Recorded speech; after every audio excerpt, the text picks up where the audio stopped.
Elle marinait dans sa couche, cris et larmes, Christine Bravo catastrophée par l'état de sa mère hospitalisée. Christine Bravo est parvenue à faire sortir sa maman de l'établissement médical dans lequel elle résidait depuis des semaines. L'animatrice l'avait retrouvée dans un état extrêmement alarmant. Christine Bravo vient de passer un drôle de week-end. Le samedi 19 novembre 2022, elle qui enchaîne les coups durs a partagé, sur les réseaux sociaux, des images alarmantes.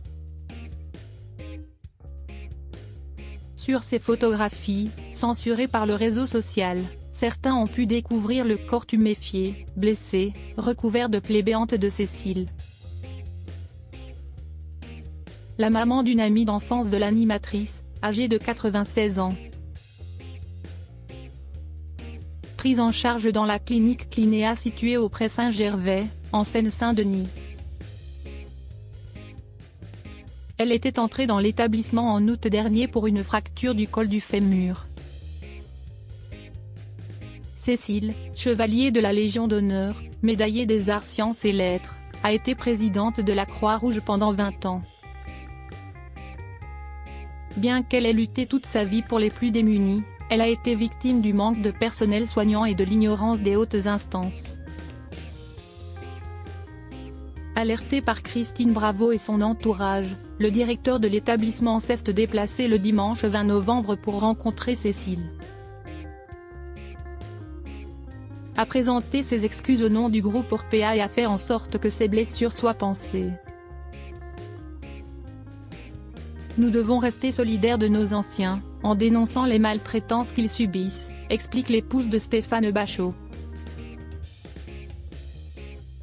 Elle hurlait de douleur, appelait au secours. Cette situation rappelle, fatalement, à Christine Bravo la situation de sa propre mère. Cette dernière est récemment sortie de la clinique Oxford de Cannes après un mois entier de rééducation, à la suite d'une cimentoplastie qui semble s'être très mal déroulée. Elle était devenue impotente, elle ne pesait plus que 31 kilos. Elle faisait soi-disant des séances de kiné, écrit Christine Bravo. Elle hurlait de douleur, appelait au secours, ne mangeait plus. Je la retrouvais dans son fauteuil, endormie, la tête sur sa tablette. Le personnel était vraiment gentil, dévoué. Le médecin référent à l'écoute. Mais infirmière en nombre très insuffisant. Elle marinait longtemps dans sa couche, pleurait sans discontinuer. Depuis son retour chez elle, il y a 7 jours, elle remarche. Elle remange. Alors oui si esti au prix d'aide à domicile 24 heures sur 24. Et d'un kiné tous les jours.